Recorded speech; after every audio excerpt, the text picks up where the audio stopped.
भारत के संविधान के निर्माता माननीय डॉक्टर बी आर अम्बेडकर अर्थात honourable doctor B R Ambedkar, the father of the constitution of India, इस व्याख्यानमाला के 11वें व्याख्यान में आज रविवार दिनांक 3 जनवरी 2021 को मैं मैत्री इंडिया टीवी चैनल के सारे ही दर्शकों को तथा उनके माध्यम से भारत का संविधान जिन्हें भारत के लोग कहता है उन लोगों को साधुवाद देता हूँ, विनम्र अभिवादन करता हूँ, मंगल कामना प्रेषित करता हूँ और सप्रेम जय दिन भी। आज 3 जनवरी है। इसका अर्थ ये है कि हमने 2021 में प्रवेश किया है। इसीलिए नए साल के उपलक्ष्य में फिर से मैं सारे ही दर्शकों को और भारत के लोगों को मंगल कामना प्रेषित करता हूँ और प्रार्थना करता हूँ तथागत गौतम बुद्ध से कि सारा भारत जल्द से जल्द कोरोना महामारी से मुक्त हो, सारे ही भारतीयों को स्वास्थ्य लाभ हो और सारे ही भारतीयों को सुख शांति प्राप्त हो, ऐसी मैं मंगल कामना करता हूँ। आज के इस 11वें व्याख्यान का विषय है नाबालिगों के धर्म परिवर्तन संबंधी अधिकारों पर संविधान सभा में चर्चा और माननीय डॉक्टर बी आर अम्बेडकर का इस चर्चा में निर्णायक योगदान। मैं विषय को रिपीट करता हूँ। नाबालिगों के धर्म परिवर्तन संबंधी अधिकारों पर संविधान सभा में चर्चा तथा माननीय डॉक्टर बी आर अम्बेडकर का इस चर्चा में इस विषय के संबंध में निर्णायक योगदान। पिछले व्याख्यान में हमने देखा कि डॉक्टर अम्बेडकर कितने समितियों में थे, उन समितियों में उन्होंने क्या योगदान दिया, समिति की रिपोर्ट जब संविधान सभा में प्रस्तुत हुई और उस रिपोर्ट पर डॉक्टर अम्बेडकर ने चर्चा में सहभागी होकर किस प्रकार से योगदान दिया, इन बातों की चर्चा हमने की। उसी समय मैंने यह भी बात आप लोगों से कही थी कि संविधान सभा की सारी ही कार्यवाही यह सांसदीय कार्य प्रणाली के आधार पर चल रही थी और इसका अर्थ ये होता है कि संविधान सभा ने अपने संविधान के निर्माण के कार्य को गतिशील करने के लिए अलग अलग समितियां बनाई थी। समितियों को विषय दिए गए थे, समितियों ने उन विषयों पर रिपोर्ट प्रस्तुत की, रिपोर्ट के साथ साथ सिफारिशें भी प्रस्तुत की गई, उन पर विस्तार से चर्चा हुई और चर्चा होने के पश्चात सिफारिशों को संशोधनों के साथ स्वीकृत किया गया, जो मसौदा समिति के लिए एक प्रकार से रॉ मटेरियल बन गया। उसी को हम संविधान के ढांचे के निर्माण की प्रक्रिया कहते हैं। इस प्रक्रिया में डॉक्टर बी आर अम्बेडकर का बहुत सारा योगदान समितियों के माध्यम से था और संविधान सभा में चर्चा के माध्यम से ही। उसी योगदान को थोड़ा सा हाईलाइट करने के लिए, आपसे शेयर करने के लिए आज का व्याख्यान मैं आपके समक्ष प्रस्तुत कर रहा हूँ, जिसका विषय है नाबालिगों के धर्म परिवर्तन संबंधी अधिकारों पर संविधान सभा में चर्चा तथा माननीय डॉक्टर बी आर अम्बेडकर का उस चर्चा में निर्णायक योगदान। यह आज का जो विषय है नाबालिगों के धर्म परिवर्तन संबंधी चर्चा, यह विषय परामर्शदाता समिति द्वारा रखा गया संविधान सभा में विषय है। परामर्शदाता समिति सबसे महत्वपूर्ण समिति थी जिसका जिक्र पिछले व्याख्यान में हम लोगों ने किया। इस समिति में 52 सदस्य थे। सरदार वल्लभ भाई पटेल इसके अध्यक्ष थे। डॉक्टर बी आर अम्बेडकर इस समिति के एक सदस्य थे और इस समिति ने 2 उपसमितियां बनाई थी जो बड़ी ही महत्वपूर्ण थी। एक उपसमिति थी फंडामेंटल राइट्स सब कमेटी और दूसरी उपसमिति थी अल्पसंख्यकों के अधिकारों की उपसमिति। इनमें 5-5 सदस्य थे, जिनमें जवाहरलाल नेहरू थे, राजेंद्र प्रसाद थे, शायद के.एम. मुंशी भी थे, सरदार वल्लभ भाई पटेल अध्यक्ष थे और डॉक्टर अंबेडकर एक प्रमुख सदस्य थे। इस समिति ने जो अपनी रिपोर्ट प्रस्तुत की और सिफारिशें दी, उसी का विषय था धर्म परिवर्तन संबंधी अधिकार के संबंध में। इसके एक परिच्छेद 13 जो संविधान सभा में प्रस्तुत किया गया, यह परिच्छेद धर्म की स्वतंत्रता के अधिकार के संबंध में है, जो अपने संविधान की विशेषता है। वो परिच्छेद मैं आपको पढ़कर बताता हूँ। All persons are equally entitled to freedom of conscience and right freely to profess, practice and propagate religion subject to public order, morality or health and other provisions of this part। Hindi में इस प्रकार से इसका अनुवाद किया गया है। सार्वजनिक शांति, सदाचार या जन स्वास्थ्य और इस भाग के दूसरे आदेशों के विपरीत न जाते हुए सभी लोगों को अंतःकरण की या अंतःचेतना की स्वतंत्रता और किसी भी धर्म का अनुयायी होने का, उसका आचरण करने का और उसको फैलाने का समान अधिकार होगा। अंतःचेतना या अंतःकरण की स्वतंत्रता जो कहा गया है, उसका अनुवाद मैं सत्सद विवेक बुद्धि का स्वातंत्र्य ऐसा करता हूँ।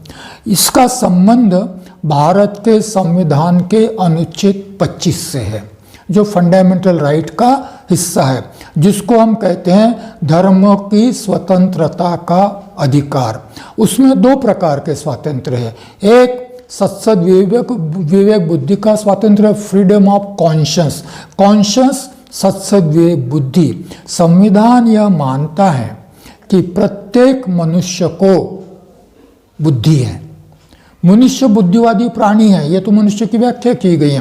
प्रत्येक मनुष्य को बुद्धि है, विवेक है, विचार करने की क्षमता है और विवेक के आधार पर व्यक्ति निर्णय लेता है और इसीलिए सत्सद विवेक बुद्धि की स्वतंत्रता को, अर्थात सत्सद विवेक बुद्धि के आधार पर किसी व्यक्ति ने निर्णय लिया तो उस निर्णय लेने की स्वतंत्रता का हक, अधिकार संविधान को मान्य है। संविधान ने इसकी गारंटी दी है। दूसरा इसमें जो हक है, दूसरा जो इसमें अधिकार है, दूसरा जो इसमें राइट है, वो धर्म की स्वतंत्रता का है। इसमें 3 बातें हैं। एक तो आप जिस धर्म में हो उसके आचरण की स्वतंत्रता है। यदि वो धर्म परिवर्तन आप करना चाहते हो, नया धर्म, दूसरा धर्म आप स्वीकार करना चाहते हो तो उसकी स्वतंत्रता है। और यदि आपकी इच्छा हो तो आप जिस धर्म के भी अनुयायी हो, उस धर्म के प्रचार की भी आपको स्वतंत्रता है। फिर से मैं दोहराता हूँ, इसमें 3 अधिकार निहित है। एक, अपने धर्म के आचरण की स्वतंत्रता, प्रोवाइडेड कुछ प्रतिबंध लगाए गए हैं। सार्वजनिक व्यवस्था, कानून, शांति भंग न हो, दूसरों के धर्म स्वतंत्रता के अधिकारों पर अतिक्रमण न करते हुए प्रत्येक व्यक्ति को अपने धर्म के आचरण की स्वतंत्रता संविधान देता है।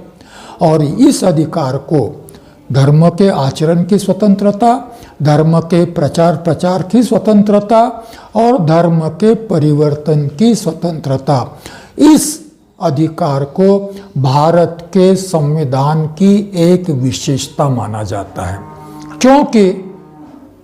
क्योंकि भारत यह विविध धर्मों का देश है और उसमें से एक धर्म बहुसंख्यकों का धर्म है और बाकी सारे ही धर्म हैं।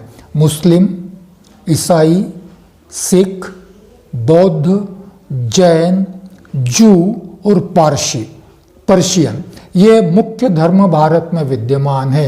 इन धर्मों को अल्पसंख्यकों का धर्म कहा जाता है या अल्पसंख्यक धर्म कहा जाता है। दोहराता हूँ मैं, हिंदू या बहुसंख्यकों का धर्म है, उसके विपरीत मुस्लिम, क्रिश्चियन, बौद्ध, जैन, सिख, पारसी और जू, इनको अल्पसंख्यक धर्म कहते हैं। संविधान निर्माण के समय संविधान सभा ने यह निश्चित किया गया था कि अल्पसंख्यकों के धर्म को भी जीवित रखना हो तो उन्हें धर्म स्वतंत्रता का अधिकार देना पड़ेगा, उन्हें अपने धर्म के आचरण की स्वतंत्रता देनी पड़ेगी, उन्हें धर्म के प्रचार प्रसार की स्वतंत्रता देनी पड़ेगी और उसी प्रकार से धर्म के प्रचार प्रसार की भी स्वतंत्रता देनी पड़ेगी। और इसीलिए जहाँ भी विविध धर्म होते हैं, वह राज्य, वह शासन, वह डेमोक्रेसी, वह संविधान, वहाँ पर की संविधान और संवैधानिक संस्थाएं धर्मनिरपेक्ष होती हैं। भारत के संविधान की विशेषता है कि भारत का संविधान धर्मनिरपेक्ष होते हुए भी अल्पसंख्यकों सहित सारे ही धर्मों को धर्म की स्वतंत्रता का अधिकार देता है। ऐसा अधिकार अन्य संविधानों में है या नहीं मुझे मालूम नहीं, क्योंकि भारत जैसे देश में जितनी धार्मिक विविधता है उतनी धार्मिक विविधता दुनिया के और किसी देश में नहीं है। हमारे बाजू का पाकिस्तान है, वहाँ पर धर्म की स्वतंत्रता का अधिकार नहीं है। उन्होंने तो घोषित कर दिया है कि हमारे राज्य का धर्म मुस्लिम धर्म होगा। और इसलिए भारत के संविधान की यह विशेषता परामर्शदाता समिति के माध्यम से संविधान में आई, बाद में मसौदे के माध्यम से संविधान में आई। पहले संविधान सभा ने इसको मान्यता दी थी, परामर्शदाता समिति ने उसको एक रूप दे दिया, ढांचा बनाया उसका, और संविधान के मसौदे में फिर उसको अंतिम रूप दिया गया। इसी के अधीन एक परिच्छेद 17 है जो सरदार वल्लभ भाई पटेल ने चर्चा के लिए संविधान सभा में रखा, जिसका संबंध नाबालिगों के धर्म परिवर्तन से है। यह आया कहाँ से मूल में? ये परिच्छेद 13 से आया है, जिसमें धर्म स्वतंत्रता का अधिकार दिया गया है। यह परिच्छेद 17 कहता है, conversion from one religion to another brought about by coercion or undue influence shall not be recognized by law। फिर से पढ़ता हूँ, conversion from one religion to other religion brought about by coercion or undue influence shall not be recognized by law। बलपूर्वक या अनुचित प्रभाव से धर्म परिवर्तन होता है तो कानूनन उसको स्वीकार नहीं किया जाएगा, कानून की दृष्टि से वह अवैध होगा। यह है मूल परिच्छेद 17। किससे संबंध में है? परिच्छेद 13 के संबंध में। परिच्छेद 13 धर्म स्वतंत्रता का अधिकार देता है, परिच्छेद 17 उस पर कुछ प्रतिबंध लगाता है। प्रतिबंध क्या होगा? धर्म के प्रचार प्रसार का अधिकार है, मतलब धर्म के परिवर्तन का अधिकार है, परंतु यह धर्म परिवर्तन किसी के दबाव में नहीं होना चाहिए, जबरदस्ती से या बलपूर्वक नहीं होना चाहिए। यदि बलपूर्वक धर्म परिवर्तन किया जाता है, कोई जबरदस्ती करता है कि तुमको धर्म परिवर्तन करना है, जैसे कभी कभी कहा जाता था कि मुस्लिमों के राज में जबरदस्ती तलवार के भरोसे धर्म परिवर्तन किया गया। भारत डेमोक्रेटिक कंट्री है, भारत में बलपूर्वक धर्म परिवर्तन की अनुमति नहीं है, चाहे जहाँ भी हो। परंतु जैसे कुछ जिसको हम कहेंगे कि आतंकवादी संगठन है, जो धर्म परिवर्तन जबरदस्ती से करवाते हैं या धर्म को जबरदस्ती से आचरण के लिए बल पर प्रयोग करते हैं। तो इसके लिए भारत में अनुमति नहीं होगी। बलपूर्वक या अनड्यू इन्फ्लुएंस, अनुचित प्रभाव के चलते धर्म परिवर्तन नहीं होगा। यह मूल परिच्छेद परामर्शदाता समिति के अध्यक्ष सरदार वल्लभ भाई पटेल ने संविधान सभा में रखा। फिर आते हैं के.एम. मुंशी जी और फिर आएंगे माननीय डॉक्टर बी.आर. आम्बेडकर। पिछले व्याख्यान में भी के.एम. मुंशी जी उपस्थित थे, इस व्याख्यान में भी के.एम. मुंशी उपस्थित है। के.एम. मुंशी जी ने इस परिच्छेद 17 पर परामर्शदाता समिति ने जो प्रस्ताव रखा, उस प्रस्ताव पर सरदार वल्लभ भाई पटेल द्वारा जो प्रस्ताव रखा गया, उस प्रस्ताव पर एक संशोधन प्रस्तुत किया। जैसा मैंने कहा है कि प्रस्ताव रखा जाता है, प्रस्ताव पर संशोधन होते हैं, संशोधन पर भी संशोधन रखे जाते हैं और फिर प्रस्ताव रखे गए संशोधन, संशोधनों पर संशोधन, सारे ही मुद्दों पर चर्चा होती है और पहले संशोधनों पर संशोधन पर वोटिंग होता है, स्वीकृत अस्वीकृत हो जाता है, उसके बाद में संशोधन पर वोटिंग होता है, स्वीकृत अस्वीकृत होता है और बाद में प्रस्ताव पर संशोधन वोटिंग होता है।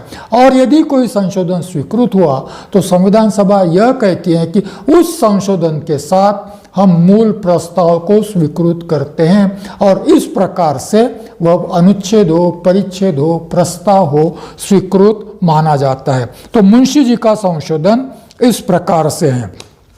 Any coercion from any conversion from one religion to another religion by any person brought about by fraud, coercion or undue influence or of a minor under the age of 18 shall not be recognized by law। Hindi में किसी भी व्यक्ति को धोखे या दबाव से या अनुचित प्रभाव डालकर अथवा 18 वर्ष से कम नाबालिग को एक धर्म से दूसरे धर्म में प्रविष्ट करने पर यह धर्म परिवर्तन कानून से जायज नहीं माना जाएगा। मूल प्रस्ताव में मुंशी जी ने संशोधन किया। संशोधन 2 है। एक तो मूल प्रस्ताव में कोर्शन और अनड्यू इन्फ्लुएंस, बल प्रयोग और अनुचित प्रभाव, यह 2 ही शब्द प्रयोग थे। इसमें मुंशी जी ने कोर्शन और अनड्यू इन्फ्लुएंस के साथ साथ फ्रॉड शब्द को जोड़ दिया। धोखे से धर्म परिवर्तन नहीं होना चाहिए, गलत जानकारी देकर धर्म परिवर्तन नहीं होना चाहिए, बलपूर्वक कायम रखा उन्होंने परिवर्तन नहीं होना चाहिए, साथ ही अनुचित प्रभाव भी। परंतु और सबसे महत्वपूर्ण बात मुंशी जी ने जोड़ दी वह यह है कि 18 साल से कम उम्र के नाबालिगों का किसी भी परिस्थिति में धर्म परिवर्तन नहीं होगा। यह है संशोधन का मूल हिस्सा। क्या कहते हैं मुंशी जी? मुंशी जी कहते हैं धोखे से धर्म परिवर्तन नहीं होना चाहिए, बल प्रयोग से धर्म परिवर्तन नहीं होना चाहिए, अनुचित प्रभाव से धर्म परिवर्तन नहीं होना चाहिए, साथ ही किसी भी परिस्थिति में 18 साल से कम आयु के नाबालिगों का धर्म परिवर्तन नहीं होना चाहिए। यदि होता है तो अवैध माना जाएगा, कानूनन उसको स्वीकार नहीं किया जाएगा। इस संशोधन पर संविधान सभा के एक सदस्य श्री F.R. एंथोनी ने एक और संशोधन रख दिया। प्रक्रिया समझ लीजिए, यह प्रक्रिया संविधान निर्माण की प्रक्रिया समझ में आए, इसलिए भी मैं इस विषय को अपने व्याख्यान का विषय करके मैंने इसे चुना है। समझ लीजिए, संशोधन पर संशोधन। मूल प्रस्ताव सरदार वल्लभ भाई पटेल का, उस पर संशोधन श्री के.एम. मुंशी का, उस पर संशोधन श्री F.R. एंथोनी का। वो कहते हैं कि मुंशी जी के संशोधन को मैं और थोड़ा सा कुछ जोड़ना चाहता हूँ, वो कहते हैं accept when the parents have been converted and child does not choose to adhere to its original religion. Hindi में अध्यक्ष महोदय एंथोनी जी कहते हैं, मेरा संशोधन श्री मुंशी के संशोधन से खास संबंध रखता है क्योंकि उसमें मैं कुछ जोड़ना चाहता हूं।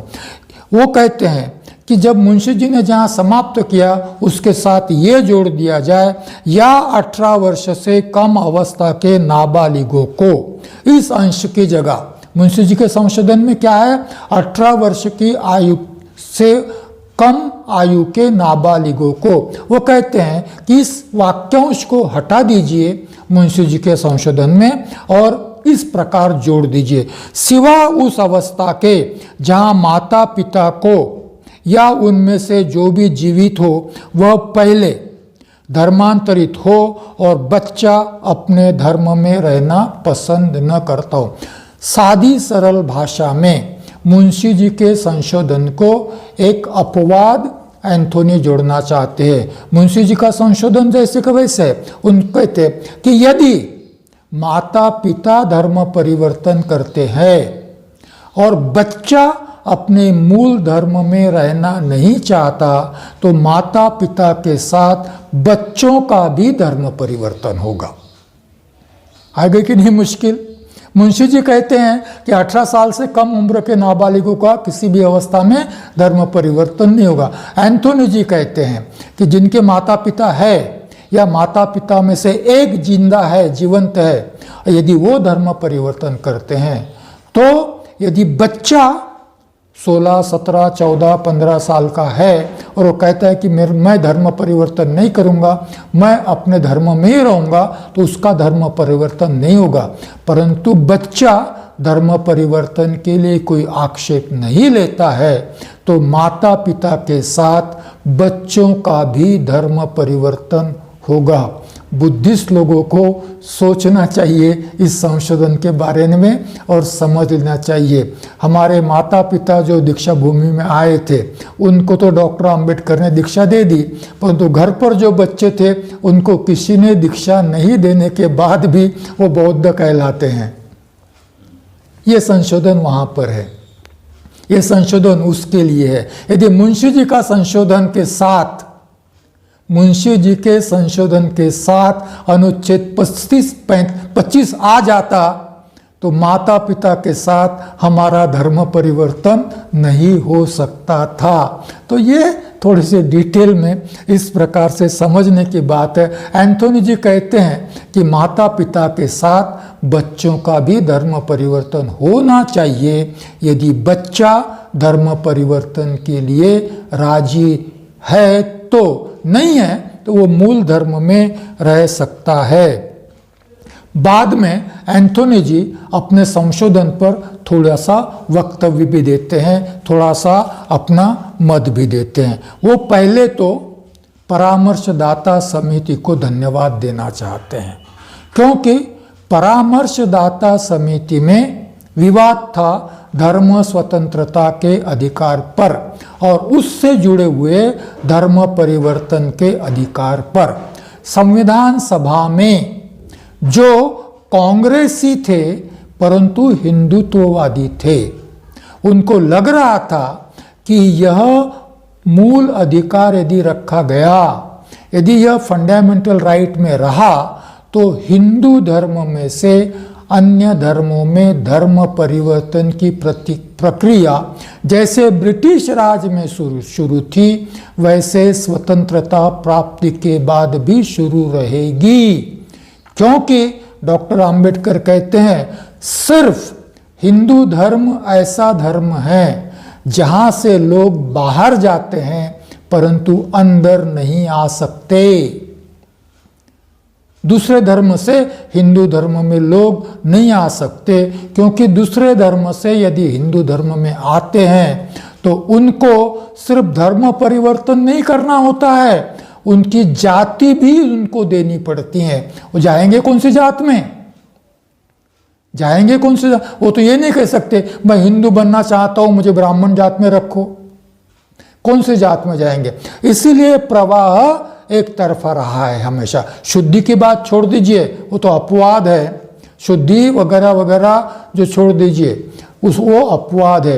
परंतु हिंदू धर्म के हिंदुत्ववादी लोगों को यह भय था कि यदि धर्म स्वतंत्रता के अधिकार के तहत धर्म परिवर्तन का अधिकार दिया जाता है तो हिंदू धर्म से अन्य धर्मों में लोग बड़ी संख्या में जाने की संभावना है। उसको रोकने के लिए यह अधिकार नहीं दिया जाना चाहिए, ऐसा भी मत संविधान सभा में व्यक्त किया गया था। उसी को रेफर करते हुए एंथोनी जी कहते हैं कि विरोध होने के बावजूद, विवाद होने के बावजूद भी धर्म की स्वतंत्रता का और धर्म परिवर्तन का अधिकार, धर्म के आचरण का अधिकार परामर्शदाता समिति ने दिया है, रखा है प्रस्ताव। उसके लिए मैं परामर्शदाता समिति का आभारी हूँ। मुंशी जी का संशोधन, परामर्शदाता समिति ने संविधान सभा में जो एक हाथ से दिया है वह दूसरे हाथ से छीनने वाला संशोधन है। परामर्शदाता समिति ने हमें क्या दिया? धर्म परिवर्तन का अधिकार दिया। बाल बच्चों के साथ, नाबालिग बाल बच्चों के साथ धर्म परिवर्तन का अधिकार परामर्शदाता समिति ने दिया। परंतु नाबालिग बच्चों के धर्म परिवर्तन पर रोक लगाकर मुंशी जी परामर्शदाता समिति ने जो दिया उसको निकाल लेना चाहते हैं, छीन लेना चाहते हैं, क्योंकि यह प्रस्ताव मुंशी जी का संशोधन परिवार की जड़ काटता है, बच्चे और माता पिता को अलग करता है। परिवार की जड़ काटने वाला यह प्रस्ताव है। सारी दुनिया में जहाँ माता पिता धर्म परिवर्तन करते हैं तो नाबालिग बच्चे भी उनके साथ ही धर्म परिवर्तन करते हैं।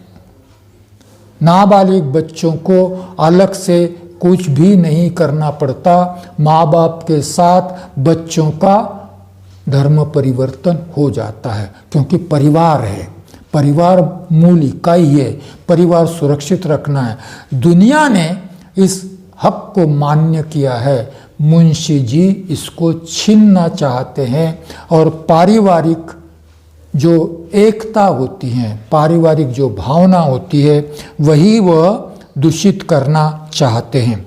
बड़े होने पर, एंथोनी जी कहते हैं, बड़े होने पर, सज्ञान होने पर, अपना निर्णय लेने में सक्षम होने पर, बालिग होने पर बच्चा यदि मूल धर्म में जाना चाहे तो हमें कोई आपत्ति नहीं होनी चाहिए। वो फिर से अपना धर्म परिवर्तन कर कर अपने मूल धर्म में जा सकता है।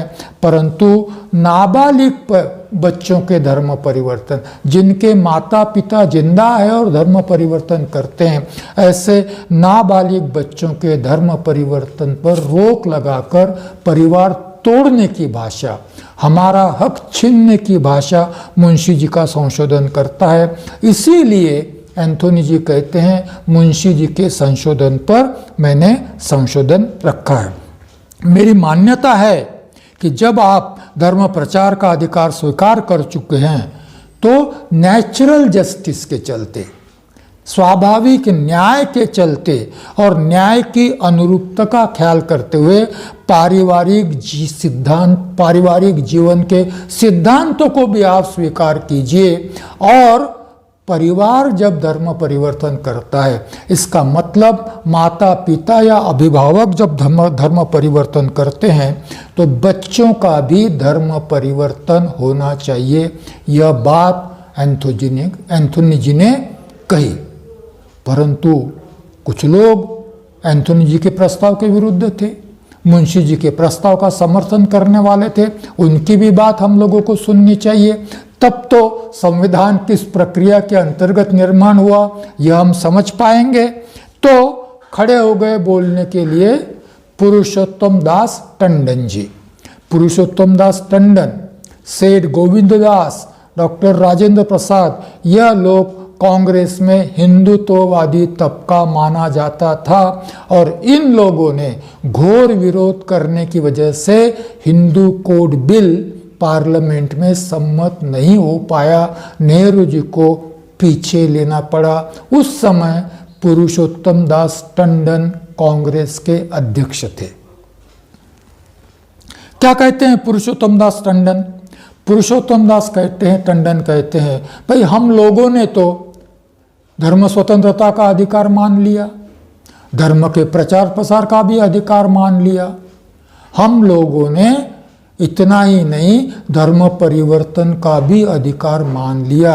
हालांकि हम कांग्रेस के लोग इसके लिए अनुकूल नहीं थे, हम नहीं चाहते थे। अब कांग्रेस के लोगों की ओर से टंडन जी बोल रहे हैं, या कांग्रेस में जो हिंदुत्ववादी तबका था उसकी ओर से टंडन जी बोल रहे हैं, मालूम नहीं। मगर वो कहते हैं हम कांग्रेसी तो नहीं चाहते थे इस अधिकार को यहाँ रखा जाए, यह अनुच्छेद ही नहीं चाहते थे, परंतु बड़ी अनिच्छा से हमने इसको स्वीकार किया है, क्योंकि हमारी यह नीति नहीं है। धर्म परिवर्तन यह हमें नहीं चाहिए, धर्म परिवर्तन यह हमारी नीति नहीं है, हम इसके लिए कतई इच्छुक नहीं थे। और अब इस अधिकार को देने के बाद हमने उंगली दे दी, आप तो कोहनी पकड़ने लग गए, आप तो पूरा हाथ पकड़ने लग गए, आप बच्चों के भी धर्मांतरण की बात करते, ये क्या बात हुई भाई? आपने इतना सा दिया, ऊंट को गर्दन अंदर डालने की अनुमति दी तो पूरा ऊंटी तंबू में आना चाहता है, हाँ उंगली दी तो कोहनी पकड़ना चाहते हो, यह टंडन जी कहते हैं। तो ये तो कोई बात नहीं हुई। उचित यह है कि बालक जब बड़ा हो, बालक जब बालिग हो, वयस्क हो, तो वो जिस धर्म में जाना चाहे जाने दे। उसको जब वो अवयस्क है, नाबालिग है, तो उसका धर्म परिवर्तन आप क्यों करना चाहते हो? छोटे बच्चों का भी धर्म स्वतंत्रता का अधिकार छोटे बच्चों को भी है, उनको चुनने दीजिए वयस्क होने के बाद कि वो कौन से धर्म में रहना चाहते हैं या कौन से धर्म में जाना चाहते हैं। यदि नाबालिगों का धर्म परिवर्तन किया जाता है तो उसको टंडन जी कहते हैं, इसे मैं कोर्शन कहूँगा, इसे मैं अनड्यू इन्फ्लुएंस कहूँगा, माता पिता के प्रभाव में कर रहे हैं ऐसा मैं कहूँगा, या जो धर्म परिवर्तन करना चाहते उनके प्रभाव में कर रहे हैं, इसको मैं कोर्शन कहूँगा, अनड्यू इन्फ्लुएंस कहूँगा। क्योंकि ये कहते हैं टंडन जी, बहुत बार माता पिता प्रलोभन में आकर धर्म परिवर्तन करते हैं।